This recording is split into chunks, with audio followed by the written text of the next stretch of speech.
Veux-tu savoir ce qui se passe réellement quand tu disparais de la vie de quelqu'un sans donner d'explication? Non. Ils ne restent pas aussi tranquilles qu'ils en ont l'air. Peut-être qu'ils ne te le diront pas. Peut-être qu'ils le cacheront derrière un sourire ou une nouvelle relation. Mais intérieurement, quelque chose se brise. Parce que quand tu pars sans drame, sans avertir, sans mendier, tu leur arraches leur pouvoir, et dans ce silence commence leur véritable tourmente. Dans cette vidéo, je vais te révéler tout ce que ressentent les gens après que tu disparaisses simplement. Oui, ton absence parle plus fort que n'importe quel mot, et je t'assure qu'ils ne vont pas aussi bien que tu le crois. Avant de commencer, je veux que tu écrives cette phrase dans les commentaires. Je ne poursuis pas. Celui qui me valorise reste, je suis stoïque. Fais-le maintenant, car en l'écrivant, non seulement tu la déclares, mais tu l'enregistres dans ton esprit. Et quand quelque chose se grave dans le subconscient, cela commence à changer ta façon de voir la vie. Cela te fera moins souffrir de ce qui ne dépend pas de toi, et tu commenceras à vivre avec plus de force, de clarté et de paix. Écris-la, répète-la, et nous commençons. Numéro 1. L'aiguillon du rejet. Quand tu t'éloignes sans préavis, sans scandale, sans explication, quelque chose de profond se passe dans l'esprit de celui qui pensait avoir du pouvoir sur toi. Ce n'est pas seulement ton absence qui pèse, mais la confusion, l'inconfort brutal de ne pas comprendre ce qui a changé. À quel moment ils ont perdu cette influence sur toi? Et c'est là que commence le véritable impact. Parce que tu n'as donné aucun signe, tu n'as pas fait de drame, tu n'as pas menacé de partir, tu es simplement parti. Et cela devient une blessure silencieuse, plus douloureuse que n'importe quel cri. Celui qui pensait que tu serais toujours disponible doit maintenant s'asseoir et réfléchir au vide. Et ce n'est pas un vide ordinaire. C'est un silence qui confronte, qui pose des questions inconfortables. Pourquoi est-ce qu'il ou elle est parti? Qu'ai-je mal fait? À quel moment ai-je cessé de valoriser ce que j'avais? Parce que quand quelqu'un s'habitue à ta présence, il ou elle commence à la prendre pour acquise. Il te traite comme si tu étais obligé de rester, comme si ton amour, ton temps ou ton soutien n'avaient pas de limite. Mais quand tu choisis de disparaître sans faire de bruit, tu leur arraches l'illusion de contrôle. Et c'est cela qui fait le plus mal. La perte du contrôle, la prise de conscience brutale qu'ils n'ont plus de pouvoir sur toi, qu'ils ne peuvent plus influencer tes émotions, tes décisions, ni ton temps. Peu importe combien ils te pensent, combien ils te cherchent, ou même qu'ils tentent de te provoquer, toi tu es déjà ailleurs, pas seulement physiquement, mais émotionnellement. Tu t'es déconnecté, et pour celui qui savait qu'il ou elle pouvait toujours compter sur toi, c'est un coup dévastateur. Tu n'as pas besoin de vengeance ni de confrontation. Ton absence devient le message le plus fort que tu puisses envoyer. Parce que celui qui sait disparaître avec dignité montre qu'il n'a besoin de la validation de personne pour aller de l'avant. Il ne cherche ni approbation, ni pardon, ni une deuxième chance. Il part, et dans cet acte, il révèle une force intérieure que très peu comprennent. Avant de continuer, si tu es nouveau sur ma chaîne, profite pour t'abonner et activer la cloche pour continuer à recevoir mon contenu et t'aider à vivre une vie beaucoup plus épanouie. La clé est de ne pas annoncer ton départ, de ne pas prévenir, de ne pas négocier, de ne pas quémander. Celui qui ne t'a pas valorisé quand tu étais là ne mérite pas un départ sur mesure. Tu ne lui dois aucune explication. Parfois, le plus grand acte d'amour-propre est le silence, l'éloignement, la distance qui parlent pour toi. Et quand tu n'es pas là pour expliquer ta décision, tu laisses l'autre affronter seul le vide que son comportement a créé. Selon la philosophie stoïcienne, cet acte de détachement prend encore plus de sens. Les stoïciens enseignaient à ne pas dépendre émotionnellement de ce qui échappe à notre contrôle. Si quelqu'un ne te valorise pas, ne change pas, ne respecte pas ta présence, tu n'as pas à rester là. Le sage, selon Épictète, ne se laisse pas entraîner par les actes des autres, mais agit avec vertu, fermeté et sans attachement aux résultats. Disparaître n'est pas une punition, c'est un choix fondé sur la raison et non sur l'émotion. Et quand tu choisis de partir sans bruit, l'autre se retrouve seul devant le miroir. Il ne peut plus te blâmer, te disputer avec toi, ni te manipuler. Il ne peut que se confronter à la question la plus difficile. Pourquoi est-ce qu'une personne que je croyais sûre est partie? Et cette question n'a pas de réponse facile, car elle les oblige à regarder en eux-mêmes, à voir leurs erreurs, à constater leur indifférence, à reconnaître ce qu'ils n'ont jamais voulu admettre, qu'ils t'ont perdu, et cette fois, vraiment. Le rejet qu'ils ressentent n'est pas parce que tu leur as dit quelque chose de cruel, mais parce que ton silence leur a crié la vérité. Tu leur as enlevé la fantaisie de te savoir toujours là, peu importe comment ils te traitaient. Tu leur as montré par des actes que leur pouvoir sur toi était une illusion. Et maintenant, ils sont obligés de le comprendre, à leurs dépens. Le coup arrive sans préavis, et c'est ce qui le rend si puissant. Parce que pendant que tu continues ton chemin sans te retourner, eux restent coincés dans le leur, et toi, dans ta nouvelle paix, tu sais que ce n'était pas de la vengeance, mais de l'amour-propre, de la liberté. Numéro 2, la curiosité accablante. Quand tu disparais complètement, quelque chose d'étrange commence à se produire dans l'esprit de celui qui avait l'habitude d'avoir accès à ta vie. Ils ne savent plus si tu vas bien, si tu vas mal, si tu es seul ou accompagné. Et ce ne pas savoir est plus puissant que n'importe quelle réponse, car quand quelqu'un perd l'accès à ta vie, son esprit commence à se remplir de questions.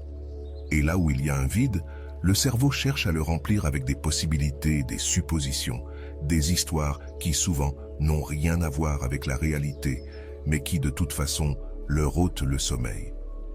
La curiosité commence comme une pensée légère. Je me demande ce qu'il ou elle fait. Mais quand ils ne trouvent aucun signe de ta part, quand il n'y a ni publication, ni message, ni rien qui les nourrisse, cette pensée devient une inquiétude. Parce qu'ils étaient habitués à savoir ce que tu faisais. Même si vous ne parliez pas, même si vous ne partagiez pas de temps ensemble, ils pouvaient voir une photo, une histoire, une phrase, quelque chose qui leur donnait une idée de ton monde. Mais quand tu coupes complètement cette exposition, tu les laisses seuls avec leur imagination. Et l'imagination peut être cruelle, surtout quand l'ego est en jeu. Ils veulent savoir si tu as déjà avancé, si tu es avec quelqu'un d'autre, si tu vas mieux sans eux.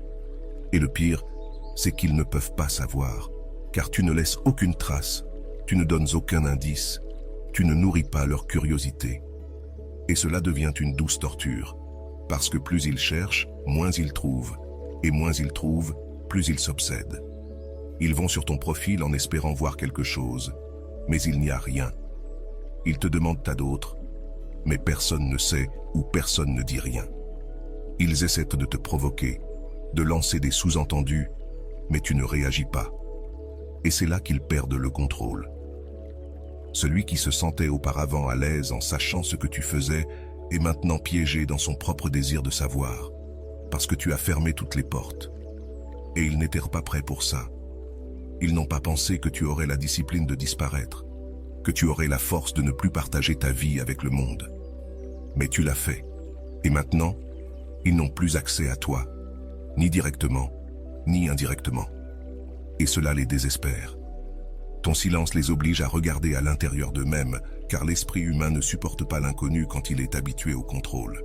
Et si jamais ils pensaient que tu serais toujours là, au moins pour regarder, pour réagir, pour partager quelque chose maintenant, ils font face à la frustration du néant. Et dans ce néant commence l'obsession. Ils n'ont pas besoin que tu leur cries que tu vas bien, il leur suffit que tu ne dises rien. Parce que le silence est un mystère qu'ils ne savent pas résoudre. Et ce mystère tourne dans leur tête. Ils commencent à créer des théories, à imaginer des conversations qu'ils ne peuvent plus avoir, à revoir tes anciennes photos à la recherche d'indices. Ils deviennent des détectives d'une histoire qui ne leur appartient plus. Et toi, pendant ce temps, tu es en paix, parce que tu ne vis pas pour prouver quoi que ce soit à personne. Tu vis pour toi. La curiosité n'est pas seulement une réaction naturelle. C'est un signe qu'ils ont encore un attachement. Mais tu as brisé ce lien, pas avec des mots, mais avec des actions, avec la distance, avec le silence, avec la décision que ta vie n'est plus une vitrine pour les autres. Et cela ne déstabilise pas seulement, cela fait aussi mal. Depuis la perspective du stoïcisme, cet acte de détachement a une valeur profonde. Marc Aurèle disait « Il faut très peu pour mener une vie heureuse, tout est en toi, dans ta façon de penser. » Et c'est ce que tu fais quand tu choisis de disparaître. Tu ne cherches plus de validation externe. Tu n'as pas besoin que quelqu'un sache ce que tu fais pour te sentir complet. Tu te suffises à toi-même, et ce niveau d'autosuffisance émotionnelle est si rare que quand quelqu'un le voit de l'extérieur, il ne comprend pas et le désire. C'est pourquoi ils pensent autant à toi, parce que tu as réussi ce qu'ils ne peuvent pas encore lâcher. Alors, ne publie pas, n'explique pas, ne réponds pas. Laisse leur curiosité se transformer en écho, un bruit mental, pendant que toi, tu restes calme. Parce que quand tu ne donnes rien, ils veulent tout, et c'est là que tu prends conscience de ton véritable pouvoir. Numéro 3, le vide de te manquer. Tôt ou tard, le moment viendra où ils ressentiront réellement ton absence. Ce n'est pas juste une absence, il est superficiel, se déguisant sous de nouvelles personnes, des fêtes ou des distractions. Mais vient l'absence réelle, celle qui se glisse en silence lorsqu'ils sont seuls. Lorsque les lumières s'éteignent et que les rires cessent, c'est là que le vide apparaît, celui de te manquer. Et ce n'est pas n'importe quel vide, c'est un gouffre inconfortable qui leur rappelle que tu n'es plus là, que tu ne fais plus partie de leur monde. Et peu importe combien ils essaient de le cacher, aucun substitut ne fonctionne. Au début, ils croient qu'ils peuvent te remplacer facilement. Ils sortent, rencontrent d'autres personnes, se plongent dans de nouvelles routines. Mais ils se rendent vite compte que tout cela n'est que du bruit. Aucun de ces efforts ne comble exactement l'espace que tu occupais. Ils ne peuvent pas reproduire ton énergie, ni ta façon d'écouter, ni cette présence qui, même lorsqu'elle était silencieuse, disait tout. Et au milieu de cette tentative de distraction, ils découvrent qu'ils ne t'ont pas laissé partir. Ils n'ont fait qu'ignorer ta valeur jusqu'à ce qu'il ne te reste plus rien. C'est alors que le vide devient évident. Ils essaient de te chercher, mais ne trouvent rien. Il n'y a pas de nouvelles publications, pas de nouvelles histoires, pas d'indications subtiles, pas la moindre trace qui leur permette de supposer si tu es triste, heureux ou accompagné. Ils ne peuvent plus accéder à ta vie, même avec la curiosité la plus simple, car tu as choisi de disparaître intentionnellement. Tu as fermé toutes les fenêtres, retiré leur accès, et cela les laisse seuls, face à un abîme qu'ils ne savent pas gérer. Tu leur as donné quelque chose qu'ils ne savaient pas qu'ils avaient besoin, et maintenant, ils l'ont perdu. Peu importe combien ils cherchent dans d'autres visages, d'autres conversations, d'autres corps, ils ne trouvent pas ce que tu apportais. Ce n'était pas juste ta présence physique, mais la connexion. Ce sentiment qu'avec toi, il y avait de la vérité, de la sécurité, quelque chose que les autres ne savent tout simplement pas offrir. Et cela, lorsqu'il manque, se fait sentir, se vit, se souffre. Parfois, ils resteront là, à regarder ta dernière photo, cherchant quelque chose qui n'est plus là. Parfois, ils parleront de toi comme si tu n'avais pas d'importance, mais au fond, le souvenir sera vivant. Et parfois, dans le silence, ton nom viendra, sans avertir, sans permission, simplement parce que l'âme n'oublie pas ce que l'ego a laissé partir.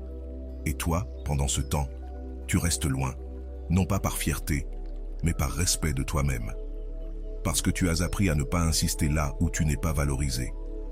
Tu as compris qu'il n'est pas nécessaire de rivaliser avec la cécité de quelqu'un qui ne savait pas te voir. Depuis la perspective stoïcienne, ce vide qu'ils ressentent ne doit pas t'affecter. Les stoïciens enseignaient que nous ne devons pas dépendre de facteurs extérieurs pour trouver notre paix. Sénèque disait « Le premier pas vers la sagesse est de reconnaître que tout n'est pas sous notre contrôle. » Et c'est exactement ce que tu as fait. Tu as cessé de tenter de contrôler ce qui ne t'appartient pas. Tu as lâché prise. Tu t'es éloigné. Et maintenant, tu vis sans attendre rien de ceux qui n'ont pas su rester. Ce n'est pas de la froideur, c'est de la liberté émotionnelle. Et pendant qu'ils continuent à ressentir le vide que tu as laissé, toi, tu continues de grandir. Parce que tu n'es pas là pour remplir les vides des autres, tu es là pour vivre en cohérence avec ta valeur. Lorsque tu deviens une personne inaccessible, non par arrogance, mais par choix, tu éveilles la conscience, tu provoques la réflexion, tu obliges l'autre à se confronter à ce qu'il a perdu. Et lorsqu'ils ne peuvent plus regarder ta vie à travers la fenêtre, lorsqu'ils ne peuvent plus t'imaginer comme partie du décor, ils comprennent que tu ne fais plus partie du paysage, que tu es vraiment parti. Le vide se creuse chaque jour davantage, parce que tu n'essaies pas de capter leur attention. Tu ne tombes pas dans le jeu de devoir prouver quoi que ce soit. Tu restes silencieux. Et dans ce silence, ils entendent plus qu'ils ne l'avaient prévu. Ils entendent ce que tu n'as pas dit, ce que tu n'as pas réclamé, ce que tu n'as pas supplié. Et c'est là que commence le véritable regret. Ils n'ont pas besoin de punition. Ils ont juste besoin de ressentir ton absence, sans consolation. Et ils le ressentent, car le vide que tu as laissé ne se comble pas avec le bruit. Il se ressent dans l'âme. Le désir de te poursuivre naît après le silence, après le vide, après s'être noyés dans leur propre indifférence. Vient un moment où ils se réveillent, réalisent ce qu'ils ont perdu. Ce n'est plus une supposition, c'est une certitude. Vient alors ce fort, presque désespéré, désir de te retrouver, de t'écrire, de reprendre contact comme si rien ne s'était passé, comme s'ils ne t'avaient pas ignoré, comme s'ils ne t'avaient pas pris pour acquis, comme si tu n'avais pas été là, à attendre pendant tout ce temps un signe, un changement, quelque chose qui n'est jamais arrivé. Maintenant, ce sont eux qui ressentent le besoin de réparer ce qu'ils ont brisé, mais ce passé n'existe plus. Parce que pendant que tu guérissais en silence, eux continuaient d'agir comme si ta présence était éternelle, comme si ta loyauté était garantie.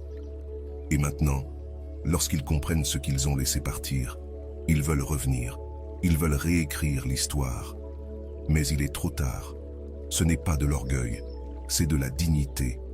Ne pas répondre, ce n'est pas un jeu, c'est un choix.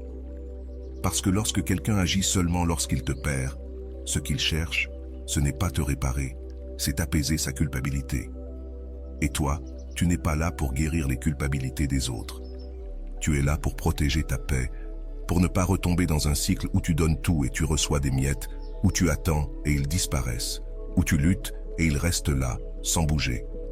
Maintenant, ils te cherchent, t'envoient des messages, lancent des indices, t'étiquettent dans des souvenirs qu'ils ignoraient avant. Ils veulent savoir s'il y a encore de la place pour eux, mais tu n'es plus disponible. Tu n'es plus là, en attente de savoir si quelqu'un va choisir de te donner une chance. Parce que pendant qu'ils pensaient que tu serais toujours là, tu as appris à t'en aller, sans faire de bruit. Tu as appris à guérir sans réponse, à fermer des portes sans créer de scandale. Et cela, pour celui qui t'a un jour manipulé émotionnellement, c'est un coup dur. Ce qui leur fait le plus mal, ce n'est pas ton silence, c'est la certitude qu'ils n'ont plus de pouvoir sur toi. Parce qu'avant, ils savaient comment te faire réagir avec un message, un mot, un geste minimal. Aujourd'hui, rien ne fonctionne. Et c'est là que se trouve la différence. La dynamique a changé.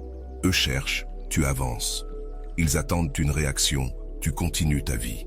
Ne cède pas, ne tombe pas, ne réponds ni par pitié, ni par nostalgie. Parce que l'impulsion de retourner à ce que tu connais est forte, mais tu n'es plus cette version de toi qui acceptait n'importe quoi pour ne pas perdre. Maintenant, tu sais que ceux qui te valorisent vraiment ne disparaissent pas, ne jouent pas avec toi, ne te laissent pas en suspens pour savoir si tu comptes pour eux. Et si, à un moment donné, ils n'ont pas su te valoriser, alors ils doivent maintenant affronter le silence qu'ils ont semé. Du point de vue stoïcien, ce moment est un test de maîtrise de soi. Épictète disait « Aucune personne n'est libre si elle n'est pas maîtresse d'elle-même. » Et c'est ce que tu fais en ne répondant pas. Tu exerces ta liberté, non pas celle de faire ce que tu veux, mais la plus difficile. Ne pas tomber dans ce qui t'a détruit par le passé, ne pas répéter les leçons que tu as apprises avec des larmes, ne pas revenir en arrière juste parce que quelqu'un s'est réveillé trop tard. Laisse-les avec leur impulsion, leurs désirs, leurs messages sans réponse. Parce que cette frustration fait partie de leur propre processus, ce n'est pas ton travail de les sauver. Ton travail, c'est de rester ferme, non par vengeance, mais parce que tu as finalement compris ta valeur. Maintenant, c'est toi qui as le contrôle. Maintenant, ils ressentent ce que tu as ressenti, l'impuissance. Et c'est là la véritable conséquence. Ne te cache pas, mais ne t'explique pas non plus. Vis, avance, grandis. Parce que lorsque, là où tu étais, ils ne te trouvent plus, quand leurs efforts ne rapportent rien, quand leur recherche devient un écho sans réponse, ils comprennent qu'ils t'ont perdu. Mais ce n'est pas parce que tu as disparu. C'est parce que tu n'es plus prêt à être trouvé par celui qui n'a pas su rester. Ils veulent que tu réagisses, que tu poses des questions, que tu reviennes dans le rôle de celui qui poursuit, tandis qu'eux décident de combien ils te donneront. Mais ils ne s'attendaient pas à ce que tu sois déjà prêt à ne plus jouer. Tu as joué trop longtemps sur leur terrain et tu as appris, à force de blessures, que chaque pas dans ce jeu t'éloignait de toi-même. Aujourd'hui, tu choisis la paix et cette décision les désarme. Parce que lorsqu'une personne est habituée à te provoquer et à obtenir une réponse à chaque fois, ton silence les déstabilise. Cela les oblige à faire face à l'idée qu'ils n'ont plus de pouvoir sur toi, que leurs astuces ne t'affectent plus, que leurs anciennes tactiques ne sont plus qu'un spectacle inutile pour quelqu'un qui a déjà dépassé la fonction. Ils commencent à se montrer froids, comme si ça leur était égal. Mais ils regardent, ils voient si tu regardes leurs histoires. Ils commencent à parler à d'autres en public, comme s'ils étaient heureux sans toi. Mais ils attendent que tu vois tout cela. Ils le font toujours avec un œil sur ta réaction. Mais il n'y a pas de réaction, parce que tu n'es plus disponible pour ça. Tu n'es plus là pour prouver que tu ressens encore quelque chose. Tu es là pour aller de l'avant, et cela leur fait plus mal que n'importe quel mot. Chaque fois que tu ne réponds pas, ils ressentent le vide de leur propre jeu, car c'est seulement amusant quand quelqu'un est de l'autre côté. Mais maintenant, ils jouent seuls. Ils lancent des hameçons dans l'air, attendant un signe. Mais il n'y en a pas. Tu es sur une autre fréquence, à un autre stade, à un autre niveau. Tu ne cherches plus de clôture, de validation ni de revanche. Tu n'as plus besoin d'exposer quoi que ce soit, car tu as tout compris à travers la philosophie stoïque. Ce moment devient une véritable épreuve de caractère. Marc Aurèle disait « L'âme se renforce quand elle reste indifférente à ce qui ne dépend pas d'elle. » Et c'est exactement ce que tu fais en décidant de ne pas participer, de ne pas réagir à ce qui est clairement une provocation. Car tu ne peux pas contrôler leur jeu, mais tu peux contrôler ta réponse et choisir de ne pas entrer dans ce cercle. C'est le plus grand acte de liberté émotionnelle. Tu n'es plus à l'endroit où ils t'ont laissé. Tu as changé, tu as évolué, et tu ne sacrifieras pas cette croissance juste pour prouver à quelqu'un que ça ne te fait plus de mal. Ton silence est suffisant. Ta distance est plus puissante que n'importe quel mot. Et petit à petit, ils commencent à sentir l'effet de cela. Car quand ils ne peuvent plus jouer avec toi, ils sont sans armes. Et alors, ils réalisent qu'ils ont perdu. Non parce que tu as gagné, mais parce que tu as lâché prise. Ignore leurs provocations, ne tombe pas dans leurs publications conçues pour activer tes émotions. Ne retourne pas à cet endroit où tu devais deviner ce qu'ils ressentaient pour toi. Ce n'est plus ta responsabilité de leur enseigner ce que c'est de te perdre.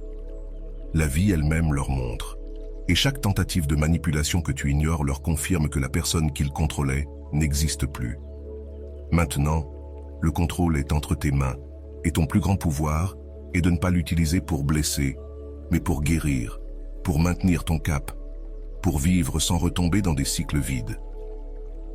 Car quand tu ne joues pas leur jeu, ils n'ont plus de plateau, et sans plateau, il n'y a plus de partie. Au début, ils ressentent un soulagement, comme si en te lâchant, ils avaient enlevé un poids de leurs épaules. Ils se convainquent qu'ils sont mieux sans toi, que la distance leur donne de la liberté, qu'ils peuvent enfin respirer. Ils se répètent que c'était la meilleure décision, que d'être seul ou avec quelqu'un d'autre leur va bien. Et pendant quelques jours, ils y croient même. Ils commencent à remplir leur vie de projets, de distractions, de nouvelles personnes qui prétendent combler le vide que tu as laissé. Ils rient, sortent, publient. Tout semble indiquer que ton absence ne leur fait pas mal.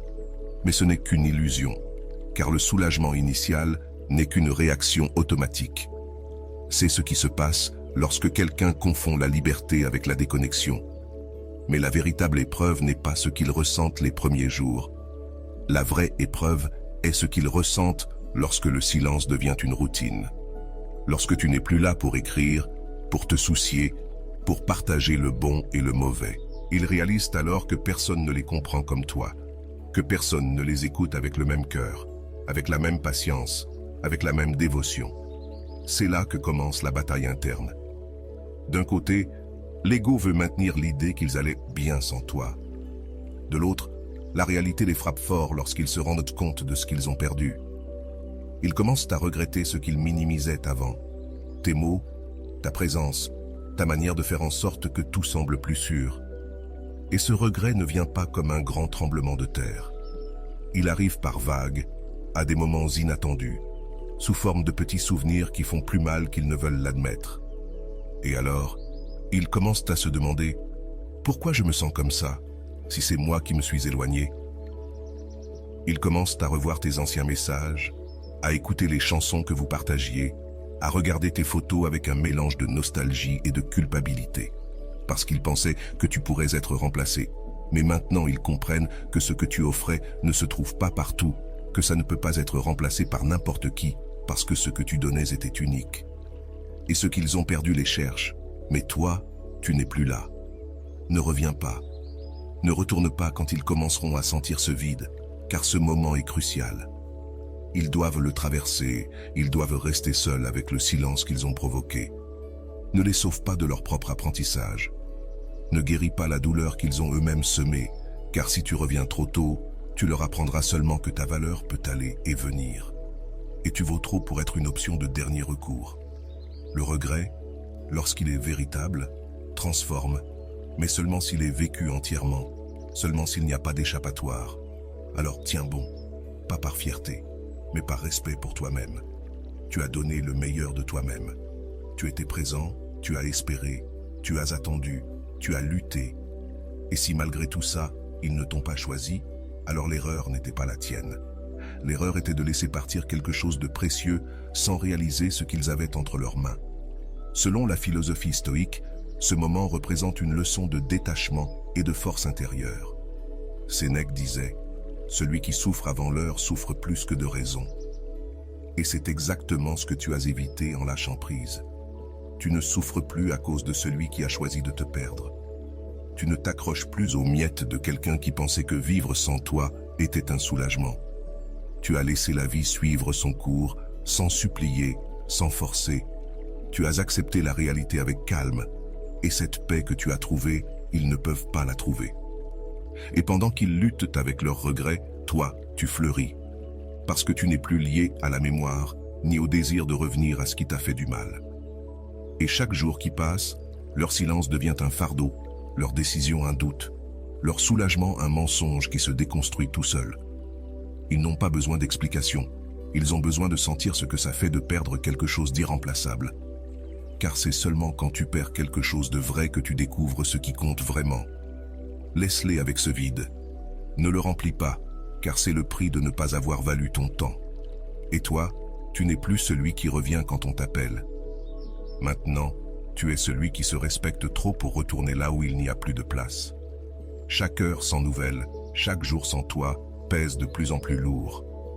Ils se rendent compte que ce silence n'est pas vide, c'est un message, et un message très clair. Tu ne reviendras pas là où on ne t'a pas valu. Ils sont restés là, attendant une réaction, un élan, un signe que tu es encore disponible, que tu tiens encore à eux. Mais tu as choisi un autre chemin, un chemin plus difficile, plus mûr, plus puissant, celui du silence et de l'avancement, non pas par froideur, mais par respect pour toi-même. Parce que tu as compris que tu avais déjà trop donné, que tu avais déjà parlé suffisamment, que celui qui n'a pas compris ta présence ne mérite pas non plus ton explication. Et c'est là que le silence devient écrasant, car il commence à toucher ce qui fait le plus mal. Les doutes, l'incertitude, les pourquoi ne me parle-t-il ou elle pas, ou m'a-t-il ou elle vraiment oublié? Qu'ai-je fait de si mal pour qu'il ou elle me laisse partir ainsi? Ils n'ont pas besoin de tes mots pour se poser ces questions. Ton silence suffit. Parce que lorsque quelqu'un perd l'accès à toi, quand il ne peut plus savoir ce que tu penses, ce que tu ressens, ce que tu fais, il commence à voir ce qu'il a réellement perdu. Du point de vue du stoïcisme, cette décision a un sens profond. Épictète enseignait que nous devons agir selon la vertu, non selon l'émotion. Et quand tu choisis le silence, tu agis avec tempérance. Tu ne te laisses pas entraîner par le désir de réagir, ni par la nécessité d'expliquer. Tu agis depuis le contrôle de toi-même, car le sage ne supplie pas de compréhension, ni ne mendie d'attention. Il s'éloigne simplement de ce qui n'est pas en harmonie avec sa paix. Maintenant, ils sentent que le temps passe, et il n'y a aucun signe de ta part. Ce qui semblait être ton indifférence se transforme en leur propre désespoir. Ils veulent savoir s'ils peuvent réparer les choses, s'ils peuvent revenir, s'il existe encore un chemin vers toi. Mais il n'y en a pas, car tu as décidé de ne plus vivre dans des boucles où l'amour est mis à l'épreuve encore et encore. Parce que lorsque quelqu'un te pousse au bord du précipice, il ne mérite pas que tu lui tendes la main. Alors, reste dans ton silence, ne brise pas ce mur que tu as toi-même construit et ne réponds pas sous l'impulsion.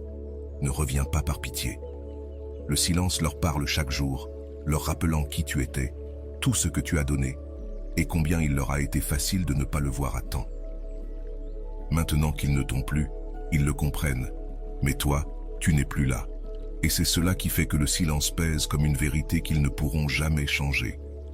Un jour, ils se rendent compte de l'indépendance émotionnelle que tu as acquise, non parce que tu l'as dit, ni parce que tu l'as publié, ni parce que tu l'as crié. Ils se rendent compte que ton énergie a changé, parce que tu ne réagis plus comme avant. Tu n'attends plus de signes, de paroles, ni de validation. Il n'y a plus de traces de cette dépendance émotionnelle qu'ils pensaient pouvoir utiliser comme avantage.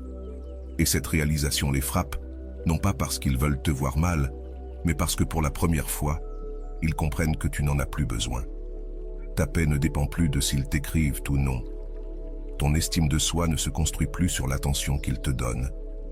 Tu as cessé de mendier de l'affection, de t'adapter à ce qui ne te faisait pas du bien, juste par peur de les perdre. Maintenant, tu marches différemment, tu réponds différemment, tu vis différemment.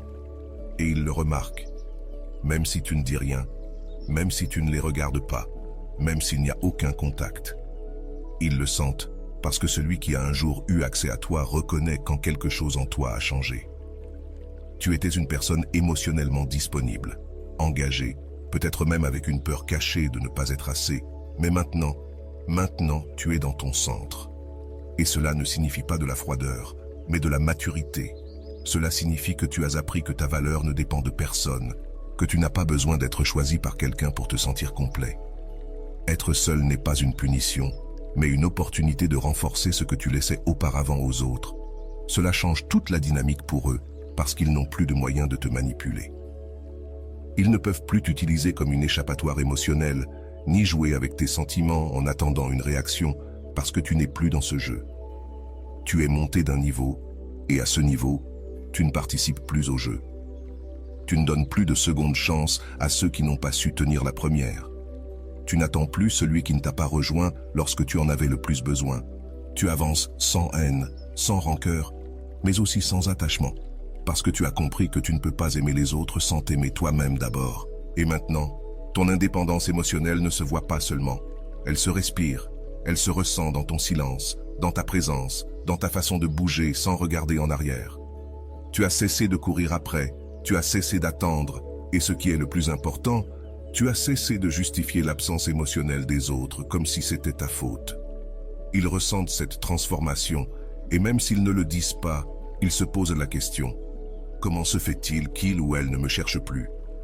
Comment peut-il ou elle être aussi calme sans moi? Et ils commencent à se rendre compte que le pouvoir qu'ils croyaient avoir était emprunté. Un pouvoir que tu leur avais donné lorsque tu ne connaissais pas encore ta propre valeur. Mais ce n'est plus le cas.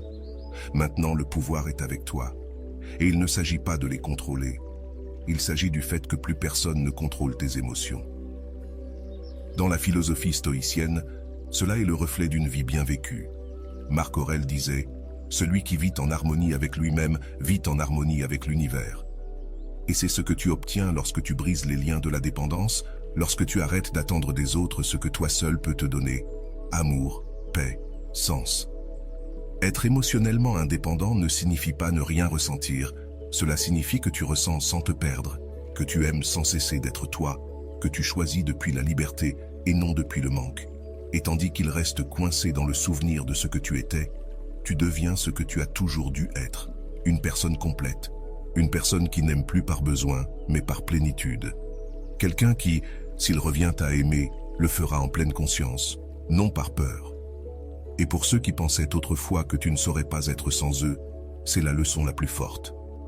Maintenant, ils te voient de loin, sans savoir comment s'approcher, car ils comprennent que tu n'as plus un espace vide attendant d'être rempli. Tu l'as rempli toi-même, avec le temps, avec l'effort, avec des larmes, oui, mais aussi avec de la sagesse. Et depuis cet endroit, personne ne peut te déplacer, parce que lorsque tu es émotionnellement indépendant, personne n'a plus le pouvoir de te détruire. Si tu es arrivé jusqu'ici, c'est que quelque chose en toi a déjà commencé à changer. Et je veux que tu fermes cette vidéo en laissant une empreinte dans ton esprit et dans ton chemin. Va dans les commentaires et écris-le encore une fois.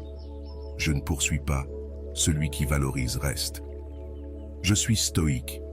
Gravez-le, répétez-le, fais-le partie de toi. Parce qu'une fois que tu le comprends vraiment, tu cesses de courir après ce qui ne te mérite pas et tu commences à marcher fermement vers ce qui le mérite.